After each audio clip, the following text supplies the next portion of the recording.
በስመ አብ ወወልድ ወመንፈስ ቅዱስ አሐዱ አምላክ አሜን። በአካል ሦስት በመለኮት አንድ በሆነ እንደ አምላክ አብና ወልድ መንፈስ ቅዱስ አምነን ጌታችንና መድኃኒታችንን አምላካችን ኢየሱስ ክርስቶስ መርጦ ከፍ አድርጎታልና ስመ አጠራሩ ከጽንፍ እስከ ጽንፍ የታወቀለት በወርኃ ሰኔ የሚነበብ የፋርስና የልዳ ኮከብ የሊቀ ሰማዕታት ኃያሉ የቅዱስ ጊዮርጊስ የልደቱን ነገር እንጀምራለን። የጽድቅ ብርሃን ወንጌልን በምድረ ለዳ ያበራ የክብር ኮከብ ኃያልና መስተጋድል ንዑድ ክቡር ሊቀ ሰማዕታት ፍጡነ ረድኤት ቅዱስ ጊዮርጊስ ጸሎቱና በረከቱ በእኔና በሁላችን ወዳጆቹ ላይ አድሮ ይኑር ለዘላለሙ አሜን። እግዚአብሔር ልጅ የአብና የመንፈስ ቅዱስ ቃላቸው ጌታ ኢየሱስ ክርስቶስ ሆይ ቅዱስ ስምህን ሲክዱ እጃቸው ለሠሩት ጣዖትም ሲሰግዱ ባየና በሰማ ጊዜ ካንተ በቀር ሌላ ረዳት ሳይሻ የሰባ ነገሥታት ፊት የቆመውን ይህንን ሊቀ ሰማዕታት ቅዱስ ጊዮርጊስን አመሰግነው ዘንድ ልቤን በማስተዋል አብርተህ አንደበቴን ክፈትልኝ። ያን ጊዜ በነገሥታቱ ፊት ሕግን እናገራለሁ አላፍርም ያለውን የነቢዩ ዳዊት ቃል ፈጸመ። ይህ ቅዱስ ጊዮርጊስ ወጣት ሲሆን የሚያስፈሩ ሰባ ነገሥታትን አልፈራም። ቃልህ ሕፃናትን ጠቢባን ያደርጋል ተብሎ እንደተነገረ የማይታየውን መንግሥተ ሰማያትን ተስፋ አድርጓልና 7 ዓመት ባሰቃዩት ጊዜ አላጉረመረመም፣ ቸልም አላለም። ብዙ መከራ በመቀበል በመድከም በመጋዝ በመሰንጠቅ በብረት ምጣድ በመቃጠል በመገረፍ በመራቆት በረሃብ በጽም በመቸንከር በእሳት ሰይፍ በመቆረጥ መከራን ሁሉ ተቀበለ።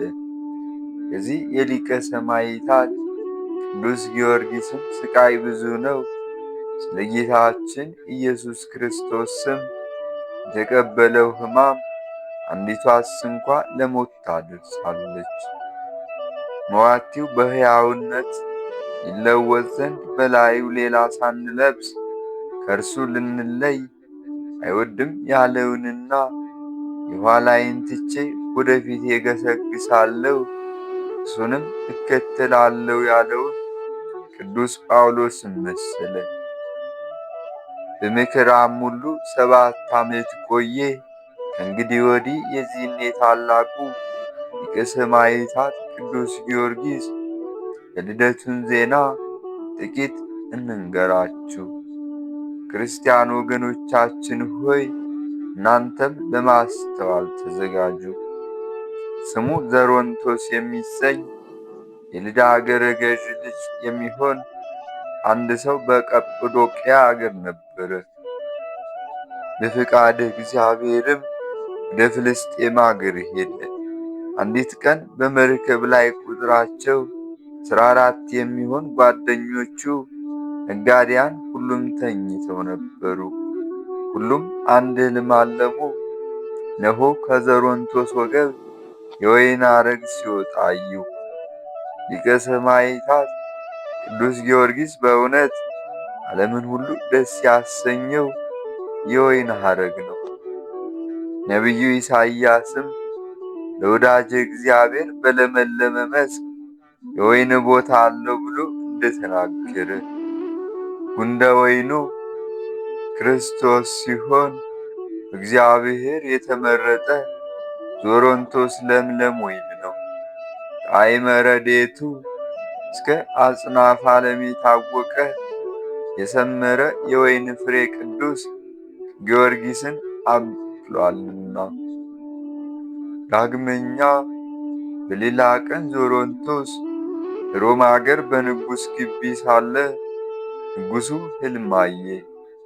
እልፍ ጊዜ እልፍ የሚያበራ ፀሐይ፣ ብሩሃን ከዋክብት በክብር በምስጋና ከበውት ከዘሮንቶስ ወገብ ሲወጣ አይቶ ከእንቅልፉ በነቃ ጊዜ ሕልሙን ይተረጉምለት ዘንድ ጠቢባን አዋቂዎችን ጠርቶ ሕልሙን ነግሮት ተርጉሙልኝ አላቸው። ከእነርሱም ገናና ንጉሥ ከእርሱ ይወለዳል ብለው የተረጎሙለት አሉ። ሌሎቹም እንደ ልባቸው ሐሳብ ተረጎሙለት። አንዱ ግን ሃይማኖቱ የጸና ምግባሩ የቀና ልጅ ከዘሮንቶስ ይወለዳል አለ። ነገር ግን ይህን ያለው የበለዓምን አህያ ካናገራት መንፈስ ቅዱስ ተሰጥቶት ነው እንጂ ከልቡ አቅንቶ አይደለም። እርሱ ራሱ በለዓም ከያዕቆብ ኮከብ ይወጣል፣ ከእስራኤል ኃጢአትን ያርቃል ብሏል። ንጉሡም ይህን የሕልሙን ትርጓሜ በሰማ ጊዜ አደነቀ፣ በልቡም አሳደረው። ይህ ሊቀ ሰማዕታት ቅዱስ ጊዮርጊስ ቅድስት ሥላሴን በማመን ብርሃን የፋርስ አገር ያደመቃት የእውነት ፀሐይ ነው። ከዚህ በኋላ ዘሮንቶስ ደስያ ከምትባል አገር ሚስትን አገባ። ስሟም ቴዎብስቲያ ይባል ነበር። እርሷም የተቀደሰች የተመረጠች እግዚአብሔር ማኅፀኗን የባረከላት ነበረች። ብርሃኑ በዓለም ሁሉ የደረሰው ኮከብ ማደሪያ ይሆን ዘንድ ዞሮንቶስም ካገባት በኋላ 2 ሴት ልጆች ወለደችለት። የአንዲቱ ስም ማርታ፣ የሁለተኛይቱ ስም እስያ ይባል ነበር። ከዚህ በኋላ ይህንን ብሩህ ኮከብ መስተጋድልን ወለደችው። መልኩ የሚያምር ቁመቱ አርዘ ሊባኖስ፣ ፊቱም መልአከ እግዚአብሔርን ይመስላል። ስሙንም ጊዮርጊስ ብለው ሰየሙት። ትርጉሙም የሃይማኖት ገበሬ ማለት ነው። ቅዱስ ጊዮርጊስም ብዙ ትሩፋት ሠራ፣ ለሰውነቱ አልራራም። በነቢዩ ዳዊት ስላንተ ሁል ጊዜ ይገደላሉና ተብሎ እንደተጻፈ በልዩ ልዩ ስቃይና ተጋድሎ ቆይቶ ብዙ ጊዜ ሞተ። ታመንክ ዘሮንቶስ፣ ከበርሽ ቴዎብስታ ሆይ ሀብታችሁ ምን ያምር! እንደ ሕፃን ይስሐቅ ከብዙ ልጆች የሚበልጥ ልጅ ወልዳችኋልና። ይስሐቅ አንድ ቀን ብቻ በሕሊና ተሰዋ። በሩሩህ አባት እጅ ሰይፍ ተመዘዘበት። ንዑድ ክቡር ሊቀ ሰማዕታት ቅዱስ ጊዮርጊስ ግን በገቢር ተሰዋ። በማይራሩ ሰዎች እጅ 7 ዓመት ሰይፍ ተመዘዘበት። የከበርክ ዞሮንቶስና የከበርሽ ቴዎብስታ ሆይ ክብር ይገባችኋል። አሸናፊው በእግዚአብሔር ፊት የሚያረገውን የተወደደ መሥዋዕት አፍርታችኋልና። የከበርክ ዞሮንቶስና የከበርሽ ቴዎብስታ ሆይ ክብር ይገባችኋል። ከሰብአው ነገሥታት ፊት ግርማ የተነሳ የማይሸበር የማይደነግጥ ልጅ አግኝታችኋልና። ይህ ሊቀ ሰማዕታት ቅዱስ ጊዮርጊስ ከእናንተ ባይወለድ ኖሮ ክርስቲያን ወገኖቼን በመከራቸው ጊዜ ጥቂትስ እንኳ ሳይዘገይ ፈጥኖ ማን ይረዳቸው ነበር? እርሱ ፍጡነ ረድኤት ነውና። የሊቀ ሰማዕታት ቅዱስ ጊዮርጊስ ባይወለድ ኖሮ ሐዘንተኞችን ማን ያረጋጋቸው ነበር? ይህ ሊቀ ሰማዕታት ቅዱስ ጊዮርጊስ ባይወለድ ኖሮ ነጋዴያንን በባሕር በየብስ ካለው አደጋ ማን ይጠብቃቸው ነበር? ነገር ግን ይህ ሊቀ ሰማዕታት ቅዱስ ጊዮርጊስ ክርስቲያንም አረማዊም ቢሆን ለሚጠራው ሁሉ ፈጥኖ ይደርሳል። ይልቁንም የቅዱስ ጊዮርጊስ አምላክ እርዳን እያሉ በጸለዩ ጊዜ ሃይማኖት ያላቸውን ሰዎች ይራዳቸዋል።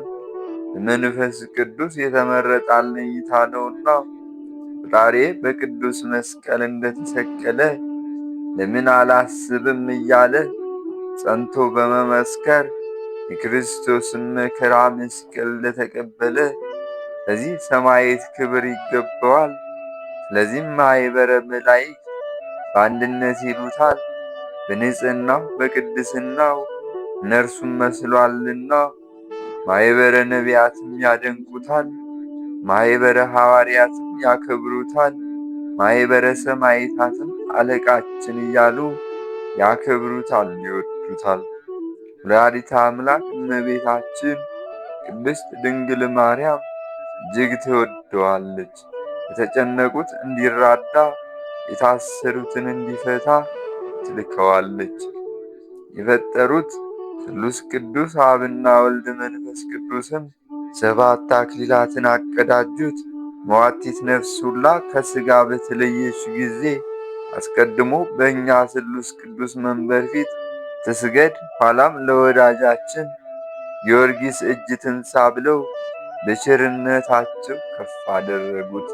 ነገር ግን ይህ ሁሉ የተናገርነው ሊቀ ሰማዕታት ቅዱስ ጊዮርጊስ ምስጋናው ከክብሩ ያንሳል፣ ከታላቅ ባሕር አንድ ጭልፋ እንደ መቅዳት ማለት ነው።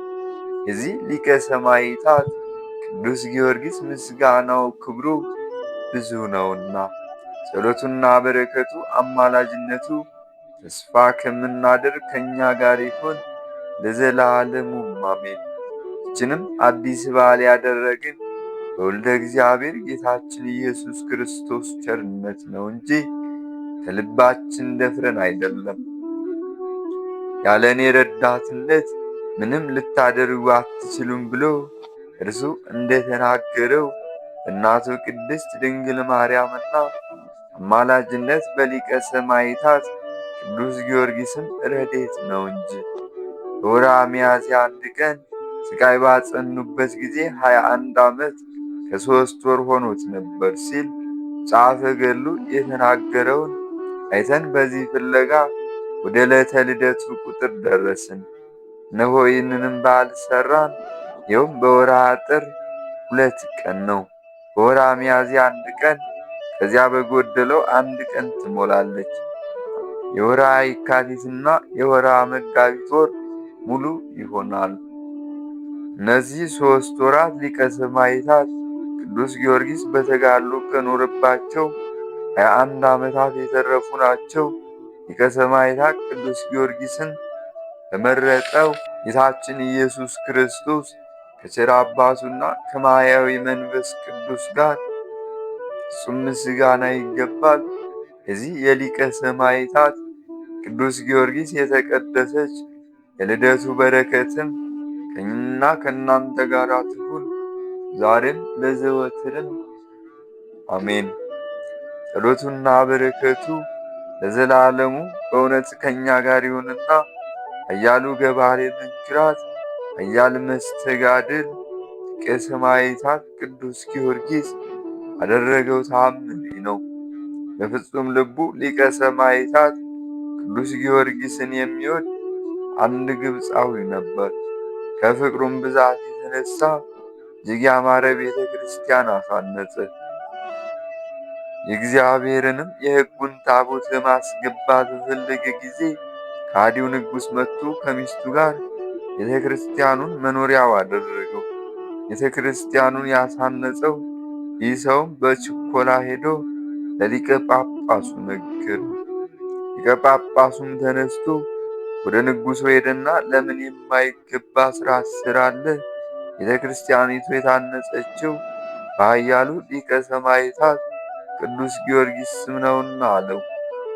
ንጉሡም ይህንን ንግግር ሰምቶ እጅግ ተቆጥቶ ያስረውና ይገርፈው ዘንድ ወደደ። ሊቀ ጳጳሱ እጅግ አዝኖ ዓይኑንም ወደ ሰማይ አቅንቶ በጌታችን በኢየሱስ ክርስቶስ ስም ኃያሉ ሰማዕት ቅዱስ ጊዮርጊስን እንዲህ ሲል አዳኘው።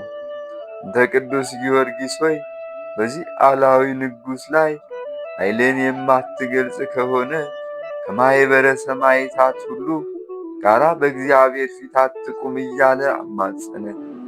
ሊቀ ሰማዕታት ጳጳሱም ይህንን እየተናገረ ሳለ ገባሬ ተአምር ኃያሉ ሰማዕት ሊቀ ሰማዕታት ቅዱስ ጊዮርጊስም በግልጽ እያዩት በነጭ ፈረስ ተቀምጦ በሰማይ ላይ እንደ እሳት እያንበለበለ በድንገት ከተፍ አለ።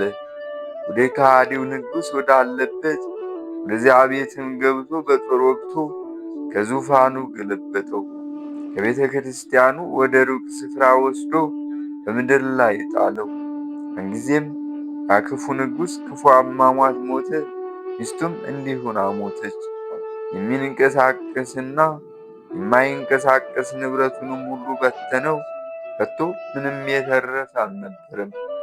በዚያ የነበሩ ሰዎች ሁሉ ታላቅ ፍርሃት ወደቀባቸው፣ ፈጽመውም አደነቁ። ሊቀ ጳጳሱም ከተደረገው ታምራት የተነሳ ፈጽሞ አደነቀ። ከዚህ በኋላ ኃያሉ ሰማዕት ቅዱስ ጊዮርጊስ ሊቀ ጳጳሱን ካማጸንኸኝ ግዘት ፍታኝ አለው። ፈታውም። በዚያን ጊዜ በስሙ ከታነጸው ቤተ ክርስቲያን በፍጹም ደስታ በምስጋናና በዝማሬ በኃያሉ ሰማዕት በቅዱስ ጊዮርጊስ እጅ ኃይሉን የገለጸ እግዚአብሔርንም እያመሰገኑ ታቦተ ሕጉን አስገቡ። ሊቀ ሰማዕታት ቅዱስ ጊዮርጊስ ጸሎቱና በረከቱ ከእኛና ከሕዝበ ክርስቲያኑ ጋር ይሁን ለዘላለሙ አሜን። በቅርብ ለሚጠራህ የቀረብክ ለራቀህም ከርቀተ ሰማይ የምትርቅ ሊቀ ሰማዕታት ቅዱስ ጊዮርጊስ ሆይ ከብርቱ የመብረቅ ብልጭታ ኃይል ይልቅ የሚያስደነግጥ ድንቅ ኃይልህን ለመግለጥ በፍጹም እምነት የተማጸነህ ሊቀ ጳጳስን ተለምነህ ክፉን ንጉሥ ከቤተ መቅደስ እንዳስወጣኸው ከእኔም ልቦና ክፉን ሁሉ አስወጣልኝ።